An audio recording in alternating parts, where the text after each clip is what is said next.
The transport ship broke through the atmosphere of the orbital station, and Taiyang pressed his face against the window. The Galactic Military Academy stretched before them, a massive structure that looked like a small city floating in space. He had seen pictures, but nothing prepared him for the real thing. Behind him, his 5 teammates were equally silent, taking in their first view of the place that would test everything they had learned. Taiyang was 23 years old, the oldest of the group and their squad leader. He had spent 4 years in Earth's military before being selected for this program. The others were younger, but each had been chosen for their unique skills. Hana sat beside him, her dark eyes tracking every detail of the station. She was their communications expert, but Taiyang knew she was much more than that. She could read people better than anyone he had ever met. Minho sat in the back, his large frame barely fitting in the standard seat. He was their engineer and heavy weapons specialist, a man who could fix anything or break it if needed. Jiwan was arguing with the ship's navigation system, complaining that it was too slow and inefficient. She was their pilot, and like most pilots, she thought she could do everything better. Doyen was reading a medical journal on his tablet, completely calm despite being in space for the first time. Their medical officer never seemed worried about anything. Yuna had her laptop out and was already trying to map the station's network systems before they even docked. The ship docked with a heavy clang that echoed through the hull. A voice came over the speaker in a language that sounded like singing, mixed with clicking sounds. A moment later, the translation came through. Human cadets, welcome to the Galactic Military Academy. Please proceed to Docking Bay 7 for orientation. They gathered their bags and walked down the ramp. The docking bay was enormous, filled with ships from dozens of different worlds. Taiyang had studied the major species in the United Galactic Coalition, but seeing them in person was different. A group of tall, thin beings with blue skin and 4 arms walked past, not even glancing at the humans. Another species that looked like walking crystals stood in formation near a different ship. They are staring at us, Hana whispered. She was right. Every species they passed stopped what they were doing to look at the human group. Some looked curious, others looked amused, and a few looked almost disgusted. Taiyang kept his face neutral and led his team toward the orientation area. The orientation hall was packed with cadets from across the galaxy. Taiyang counted at least 30 different species. The humans were directed to seats in the back, which gave them a good view of everyone else. A being that looked like a bear made of stone stood at the front. Its voice was deep and rumbling. I am Instructor Vorak. You are the finest military cadets from your respective worlds. You are here because your governments believe you have the potential to become leaders in the coalition forces. Vorak's eyes swept across the room. Most of you will fail. Murmurs rippled through the crowd. Vorak continued. This academy has trained warriors for 2,000 years. Our methods have been tested and refined across countless conflicts. You will learn discipline, strategy, and honor. You will learn what it means to serve something greater than yourself. Another instructor stepped forward, a sleek creature with silver skin and large black eyes. I am Instructor Thrix. In 3 days you will begin the endless war simulation. This is your final test before you're accepted as full cadets. Taiyang felt his team tense beside him. They had heard about the simulation during their briefings on Earth, but details were scarce. Thrix activated a holographic display. It showed a star system with 2 major planets locked in combat. Ships and stations dotted the space between them. This simulation recreates the Terracon conflict, a war that lasted 10 years and cost billions of lives. It is the most complex military scenario in known history. The hologram zoomed in to show battles on planets, in space, and across trade routes. It was chaos and order mixed together, a massive web of conflict that seemed to have no clear solution.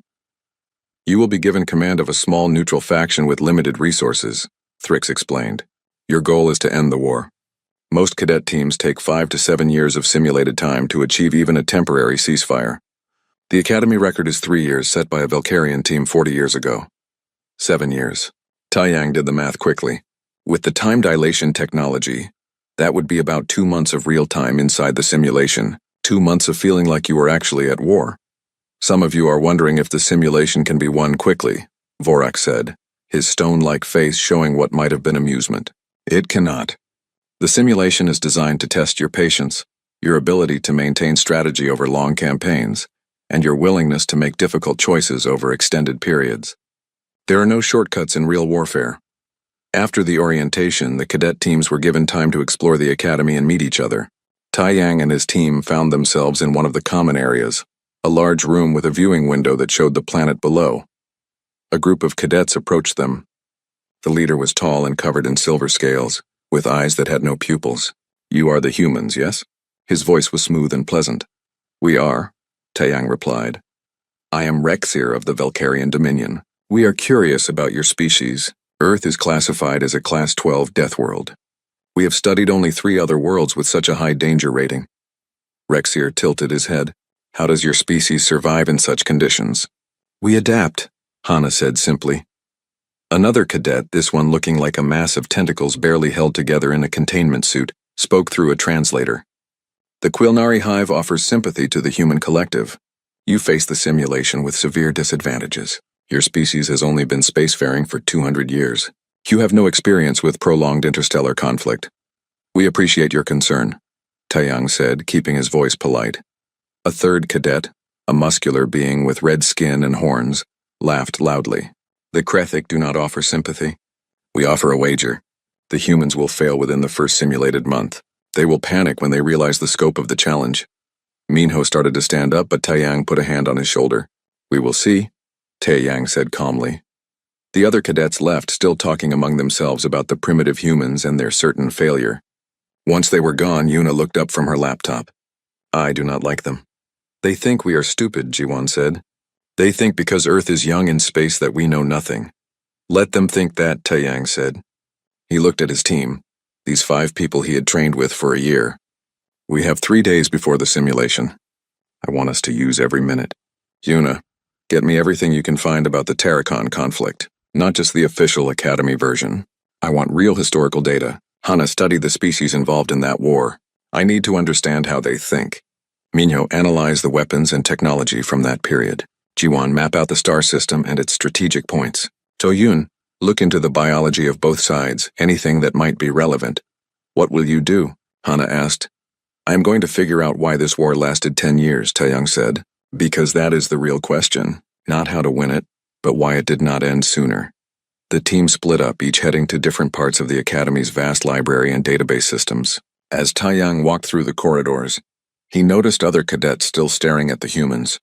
Some looked amused, others looked pitiful. One instructor, a being made of what looked like living metal, actually shook its head sadly as Taiyang passed. They all thought the humans would fail. They thought Earth's young species could not possibly compete with civilizations that had been fighting wars in space for thousands of years. Taiyang smiled to himself.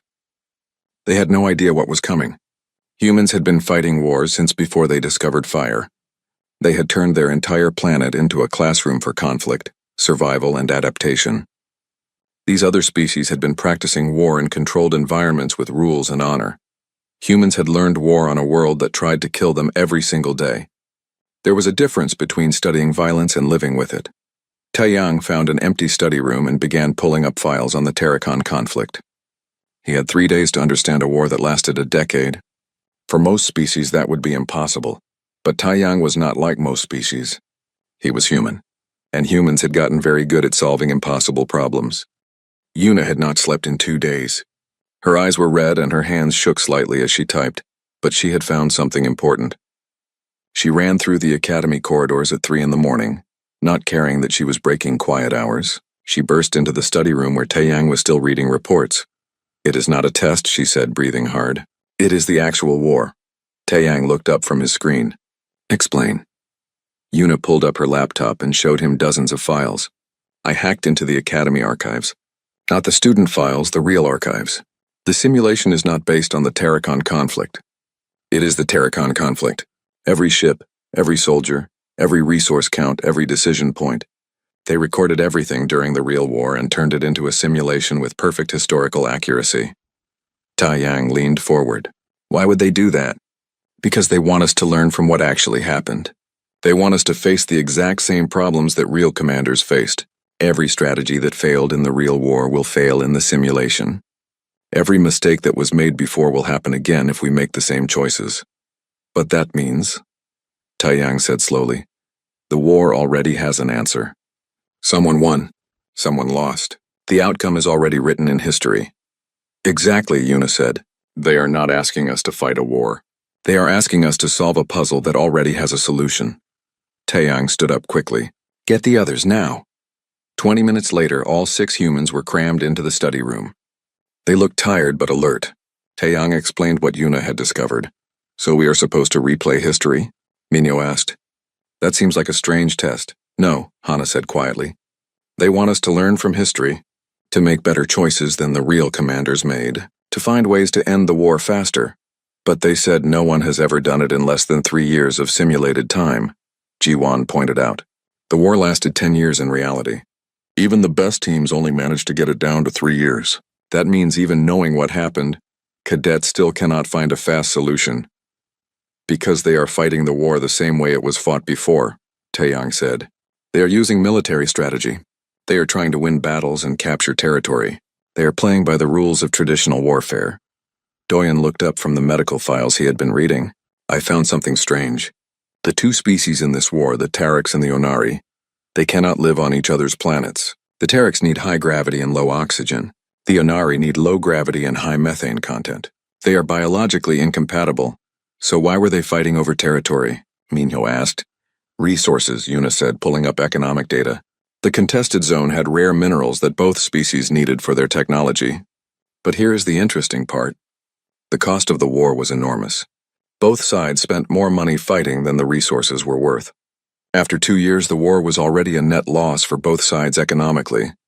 Then why did it continue for 8 more years? Jiwon asked. Pride, Hana said. Fear of looking weak. Political pressure. The same reasons wars continue on Earth even when they stop making sense. Taeyang walked to the window and looked out at the stars. His team waited silently. They had learned to give him space when he was thinking. After a long minute, he turned back to them. They want us to fight this war using their rules. They expect us to build alliances, manage supply lines, win battles, and slowly push toward a peace treaty. That is how they think. That is how their species would handle it. But we are not them, Minho said. No, Taeyang agreed. We are from Earth. We learned warfare from a planet that has been at war with itself and with nature for all of human history.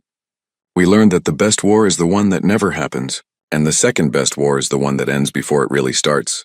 You want to stop them from fighting? Hana said. It was not a question.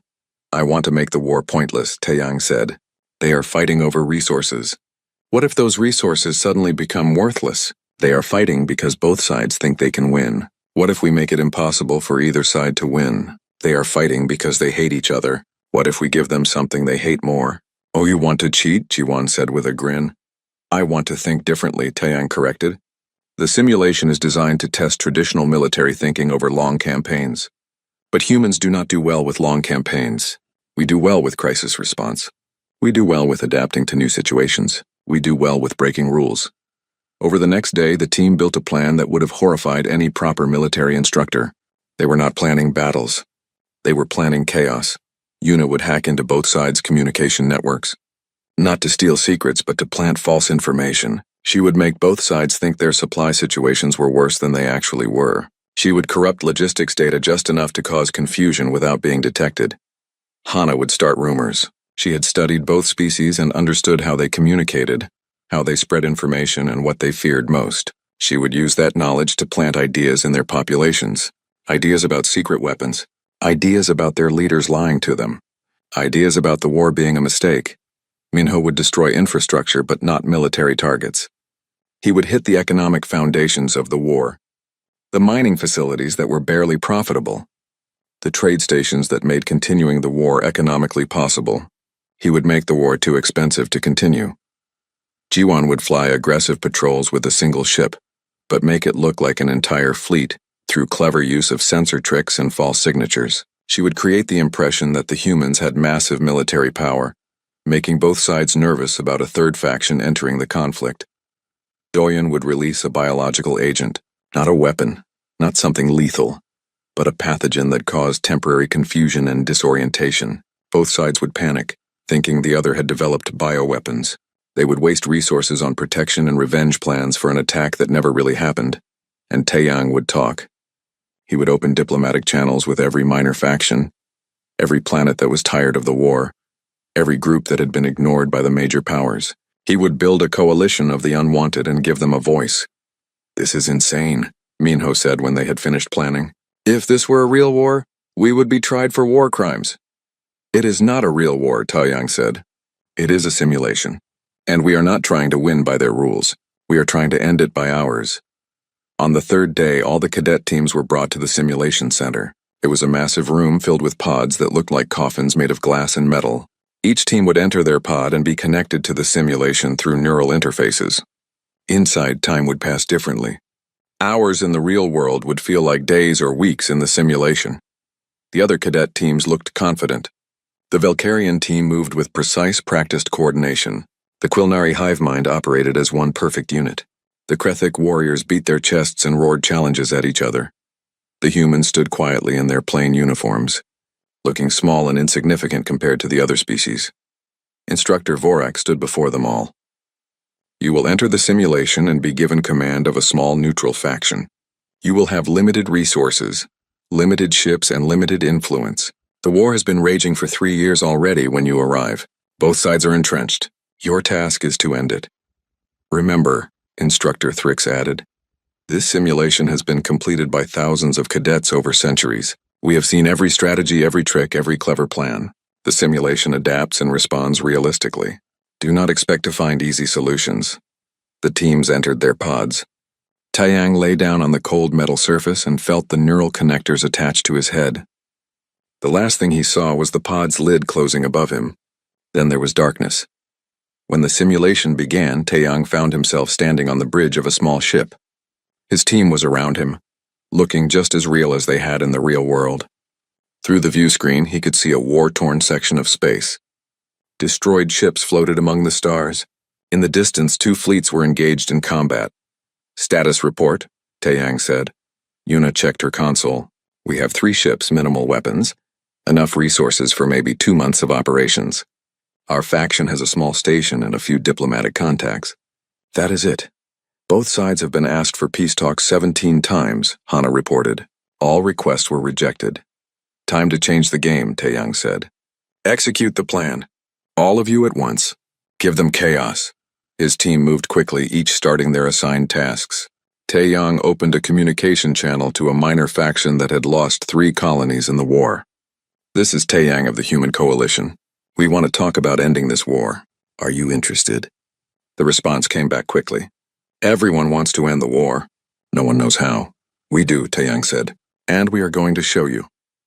Outside the simulation, in the monitoring room, instructors and other cadets watched the displays showing each team's progress. The Valkyrian team was carefully building alliances. The Quilnari were coordinating a complex trade network. The Krethic were planning a major military offensive. The human display showed something different. It showed 6 people moving in 6 different directions, doing 6 things that seemed... Yuna's fingers flew across her console as the simulation timer showed 15 minutes had passed. She had already broken into both sides' communication networks 3 times. She was not looking for secret battle plans or hidden weapons. She was looking for something much more simple and much more dangerous. Supply chain data. She found the logistics network for the Terek fleet and smiled. It was well protected but organized in a way that reminded her of old Earth systems. She did not need to shut anything down. She just needed to change a few numbers. A supply shipment that was supposed to arrive at Station 7 got rerouted in the system to Station 12. Not cancelled, just moved. The physical supplies would still exist, but the records would not match reality. She did the same thing to the Onari network. Changed delivery schedules by a few days, altered inventory counts by small amounts, made it look like certain critical supplies were running low when they were actually fine. Nothing big enough to trigger alarms, just enough to make everyone nervous. In the monitoring room outside the simulation, a junior instructor pointed at the human display. "They are hacking both sides. Should we stop them?" Instructor Thrix studied the screen carefully. "Hacking is allowed in warfare. Let them continue. But they are not stealing intelligence. They are just corrupting data. What is the point?" Thrix did not answer because he was not sure himself. Inside the simulation, Hana was doing something even stranger. She was not sending official diplomatic messages. She was using back channels, the informal networks that existed between civilian populations. She had studied how both species communicated and learned that they both had something similar to Earth's internet. places where people talked without official oversight. She began planting rumors. Small ones at first.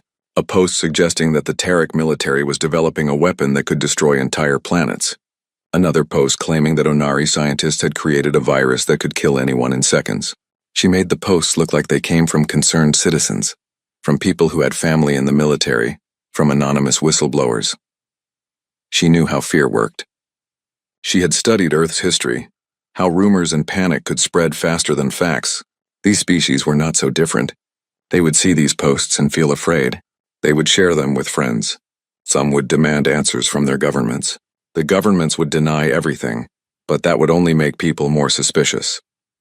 At 20 minutes into the simulation, Minho launched his attack. But it was not the attack anyone expected. He did not target military ships or weapons platforms. He looked at Yuna's economic data and identified 3 facilities that were supposedly profitable mining operations in the contested zone. These 3 stations, he told Taeyang over the comm, they are the only reason the war still makes economic sense. They are barely profitable, but both sides think they are worth fighting for. Destroy them, Taeyang said simply. Minho took one of their small ships and flew into the contested zone. He avoided all military vessels, moving carefully through the chaos of the war. When he reached the first mining station, he planted charges on its main power core and left. He did the same to the other 2 stations. When all 3 exploded within minutes of each other, both sides thought it was an attack by the other. Military forces scrambled to protect the remaining stations, but Minho had chosen carefully. Those 3 stations were the key ones. Without them, the entire economic model of the war collapsed. Both sides were now fighting over resources that would cost more to extract than they were worth. Jiwan was having the time of her life. She was flying their fastest ship through the neutral zones, pushing the engines harder than they were designed to go, but she was not attacking anything. She was appearing on sensors, then disappearing, then appearing somewhere else. She was using every trick she knew to make one ship look like dozens. She would drop fake sensor buoys that mimicked ship signatures. She would use the ship's emergency beacon in short bursts that looked like fleet communications. She would fire the engines at maximum power in ways that created heat signatures similar to much larger vessels. Both sides started getting reports of a massive fleet movement in neutral space, a third faction with serious military power. The reports were confusing and contradictory, but that made them more frightening. An unknown threat was always scarier than a known enemy. At 25 minutes, Doyen did something that horrified the instructors watching from outside the simulation. He released a pathogen into several contested zones. The instructors immediately checked the simulation's biological warfare protocols, ready to shut down the entire exercise. But then they looked closer. The pathogen was not lethal. It was not even particularly harmful. It caused temporary dizziness and mild disorientation for about 6 hours, then disappeared completely from the body. It was less dangerous than a common cold, but Doyen had designed it to be scary. It had symptoms that appeared quickly and dramatically. Affected people would suddenly feel confused and dizzy. They would have trouble focusing. Then just as quickly they would recover. Both militaries had protocols for biological attacks. When soldiers started reporting these symptoms, panic spread instantly.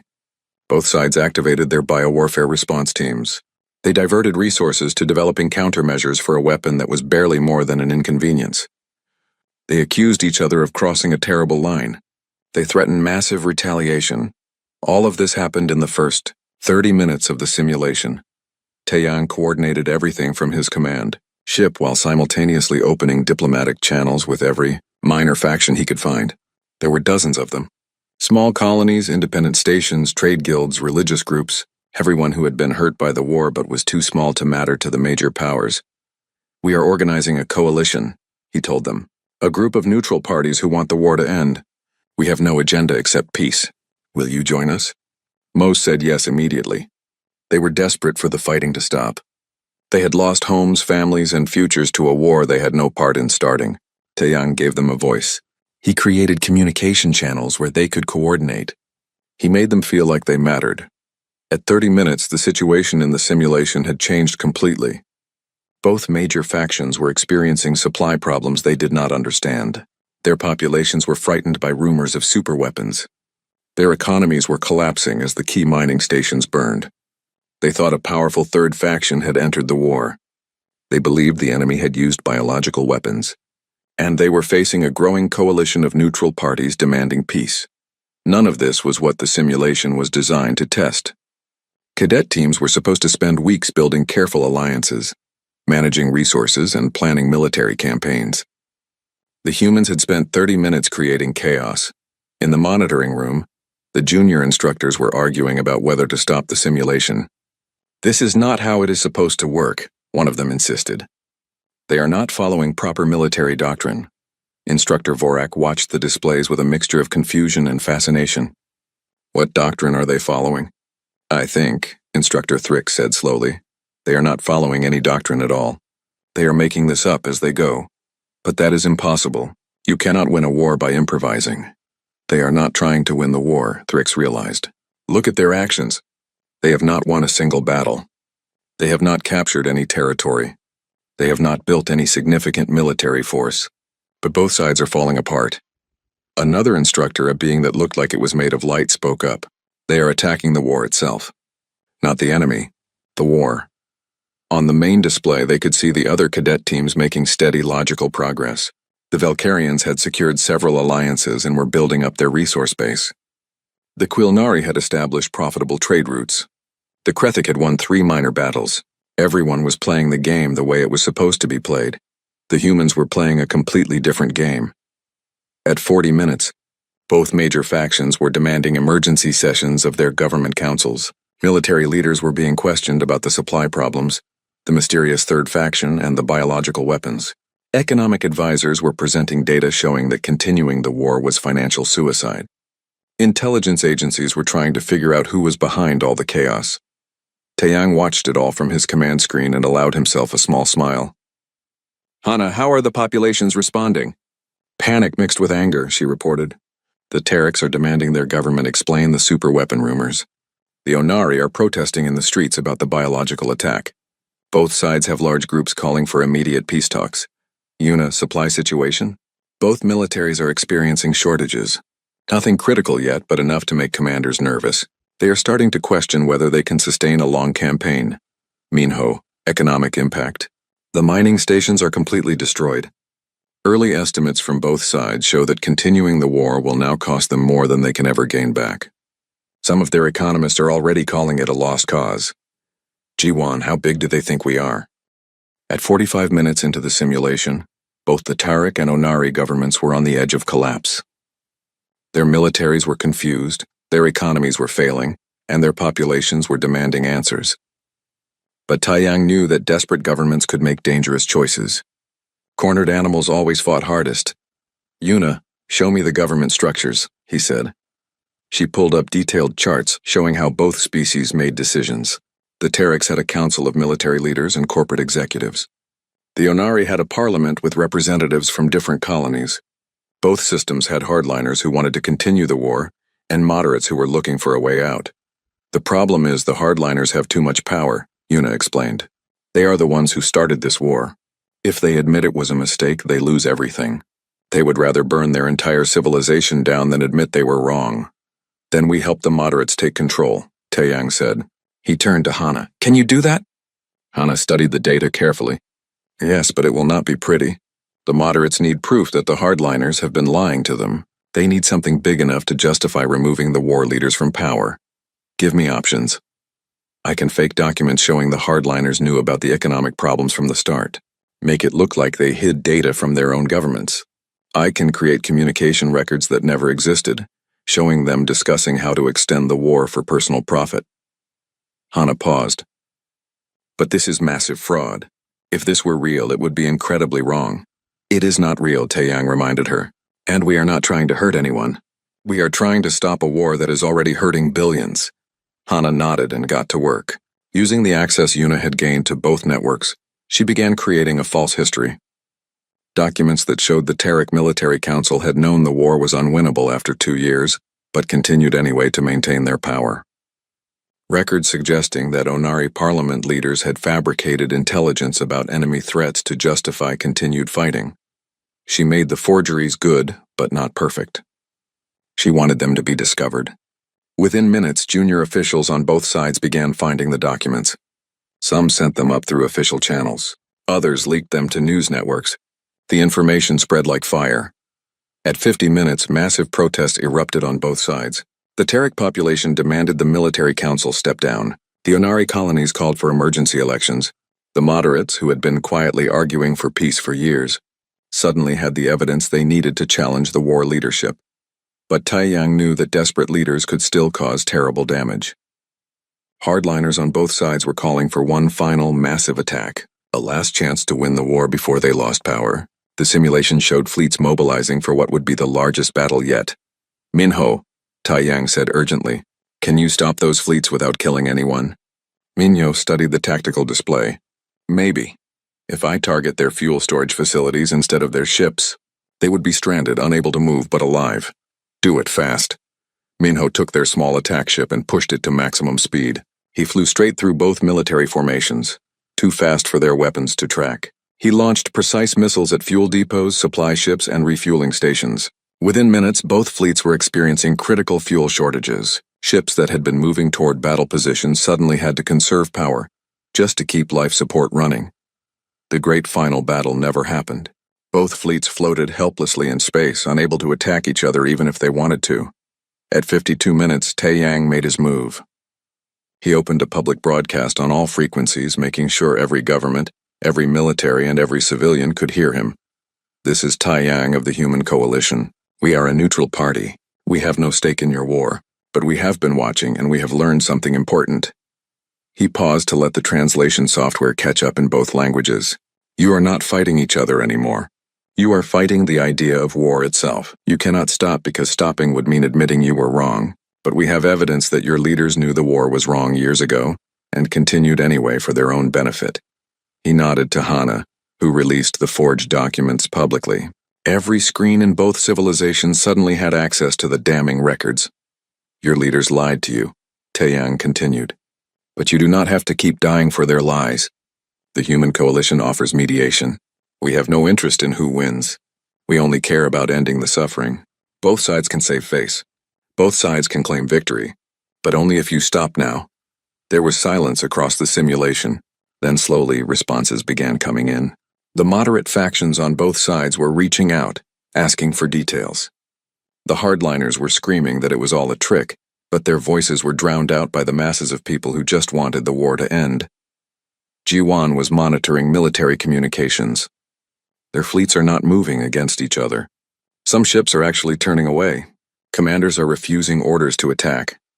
The populations are marching on government buildings, Hana reported. Both sides. They are demanding immediate peace talks. At 55 minutes, representatives from both moderate factions agreed to meet with human mediation. Taiyang arranged a neutral location, a small station that both sides could reach safely. The negotiations happened faster than anyone thought possible. Taiyang had prepared carefully, studying both species and understanding what they needed to hear. "You cannot live on each other's planets," he told them. "You are fighting for territory you cannot even use. The resources you are fighting over cost more to extract than they are worth. The war has already cost both of you decades of development and billions of lives. There is no victory here. There is only less loss. But we cannot simply surrender," the Terek representative said. "Our people would never accept it." "Then do not surrender," Taiyang said. "Both of you declare victory at the same time. Sign a treaty that gives each side something they can show their people. The Tereks get exclusive rights to high-gravity mining. The Onari get exclusive rights to low-gravity agriculture. You divide the contested zone based on environmental compatibility, not conquest." "What about the resources we were fighting for?" the Onari representative asked. "They are gone," Yuna said bluntly, showing them data on the destroyed mining stations. "That war is over. Now you can either keep fighting over ashes or you can build something new." "But the economic damage," the Terek representative protested. "Both our civilizations are on the edge of collapse." "Then work together," Taiyang said. He activated a display showing economic projections that Yuna had prepared. "Look at this. If you establish trade between your species, the profits would be enormous. The Tereks have manufacturing capabilities the Onari need. The Onari have agricultural techniques the Tereks need. You can rebuild together faster than either of you could alone. But we hate each other," both representatives said at the same time, then looked surprised that they had said the same thing. "You hate each other because you have been at war," Hana said gently. War creates hate. But peace can create something different. Maybe not friendship, but mutual benefit is enough to start. Doyen stepped forward with medical data. We have analyzed the biological incident that occurred. It was not a weapon.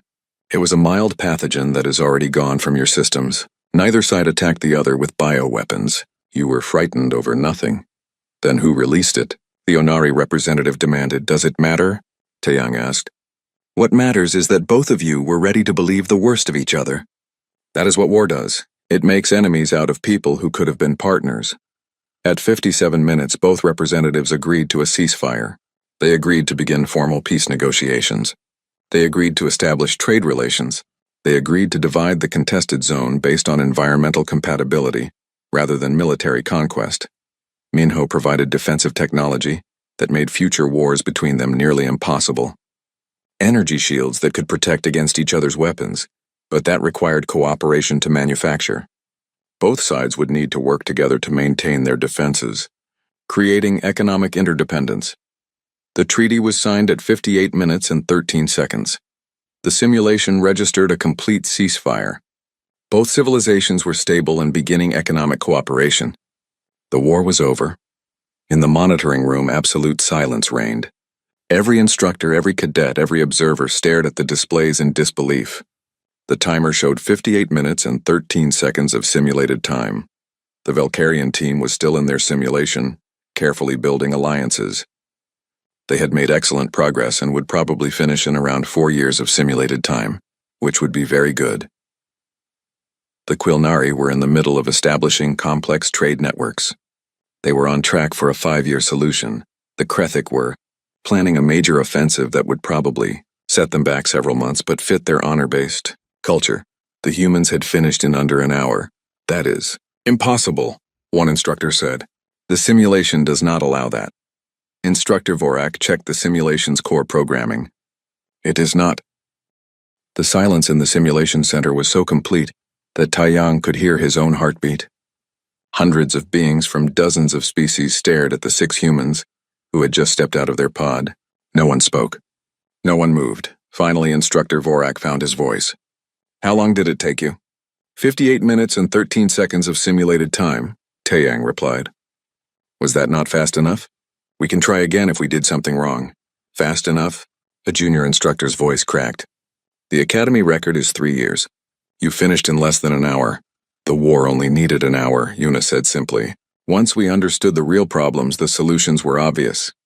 Instructor Thrick stepped forward, his silver skin reflecting the harsh lights. Explain. Explain everything you did and why. The 6 humans looked at each other. Taeyang nodded and they began describing their approach. As they talked, more instructors gathered around, listening with growing disbelief. We started by asking why the war lasted 10 years in reality, Taeyang explained. That seemed like the important question. Not how to win, but why it did not end sooner. The answer was simple, Hana continued. Both sides were trapped. They had invested so much in the war that admitting it was a mistake would destroy their leadership. The war continued because stopping would mean accepting blame. So we removed the option to continue, Minho said. We destroyed the economic foundations. We made continuing the war impossible. But you did not fight, Vorak protested. You did not capture territory or win battles. Why would we? Jiwon asked. Winning battles just creates more enemies. Every victory for one side makes the other side more determined to keep fighting. Earth learned that lesson the hard way many times. You manipulated both sides, another instructor said. You spread false information, forged documents, created panic. In real warfare, that would be considered deeply dishonorable. This is not real warfare, Doyen said calmly. This is a simulation designed to test our thinking. We thought differently than you expected. But you lied, the instructor insisted. We did, Taeyang agreed. And those lies saved billions of simulated lives. The real war killed countless people over 10 years. Our lies ended the war in less than an hour with almost no casualties. Which is more honorable? The question hung in the air. Many of the alien instructors looked uncomfortable. Their cultures valued honor, direct combat, and fair fighting. The human approach felt wrong to them, even though they could not explain why.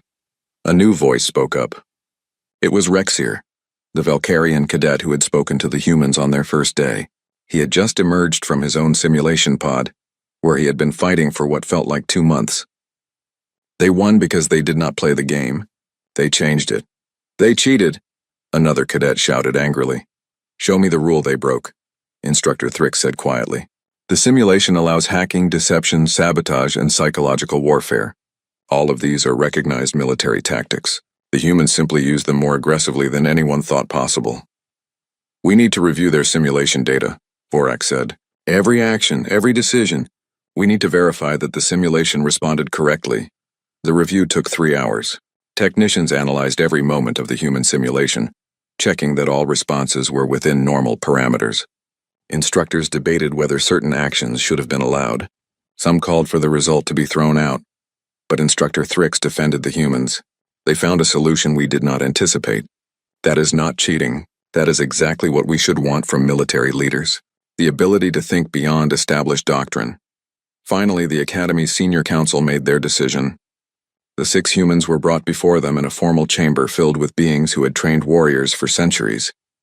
The council leader, an ancient being that looked like it was made of crystal, spoke in a voice that sounded like wind chimes.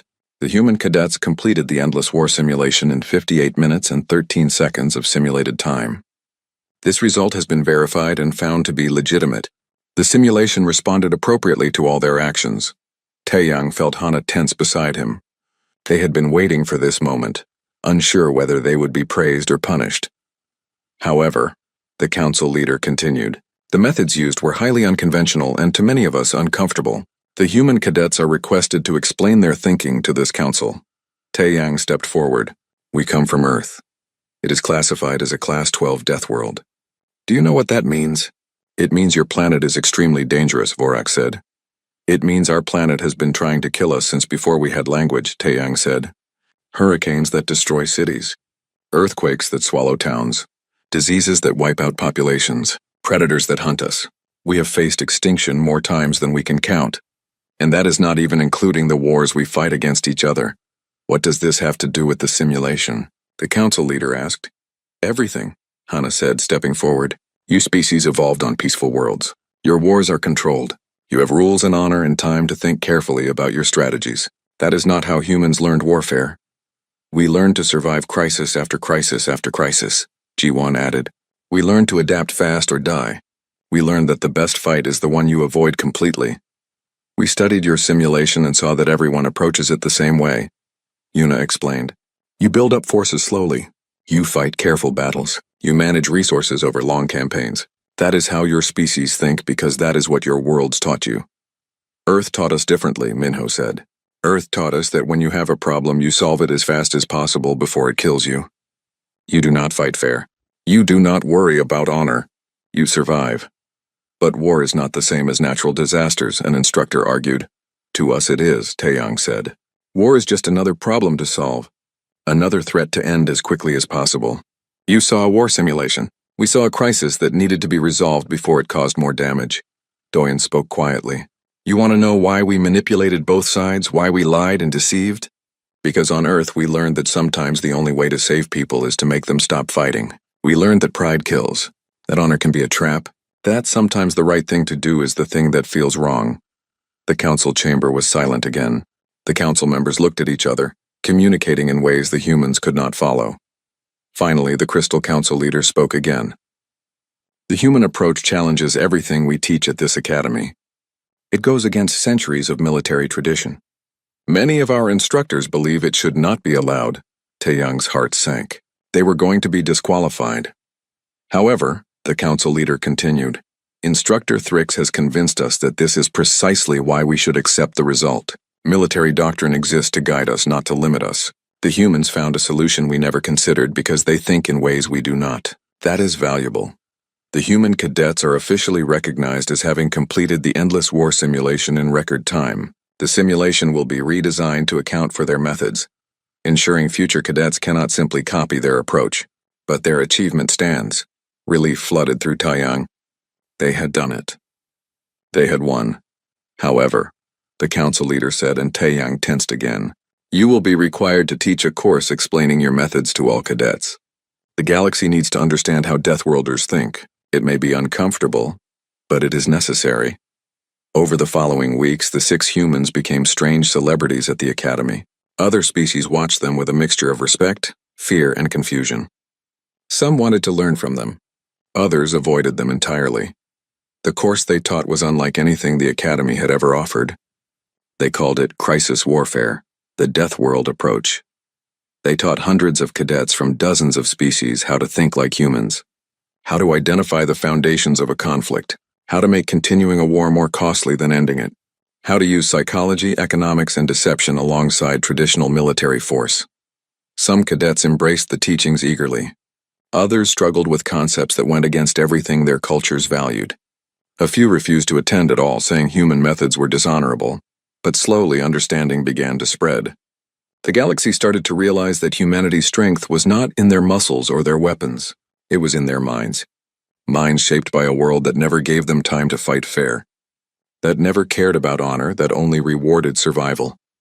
One day, Instructor Thrix found Taeyang sitting alone in an observation room, looking out at the stars. "Do you regret how you won?" Taeyang considered the question carefully. "We did not win. We ended a simulation. In the real war, billions died over 10 years. If our methods had been available then, maybe those people would have lived." "No, I do not regret it." "Many species find your approach disturbing," Thrix said. "I know. They think we are brutal and ruthless, and are they wrong?" "Maybe not," Taeyang admitted. "Earth made us this way. We learn to do whatever it takes to survive. That includes things that are not pretty or honorable. But we are still here. Still alive. Still trying to do better." "That is what frightens them," Thrix said. "Not that you can fight,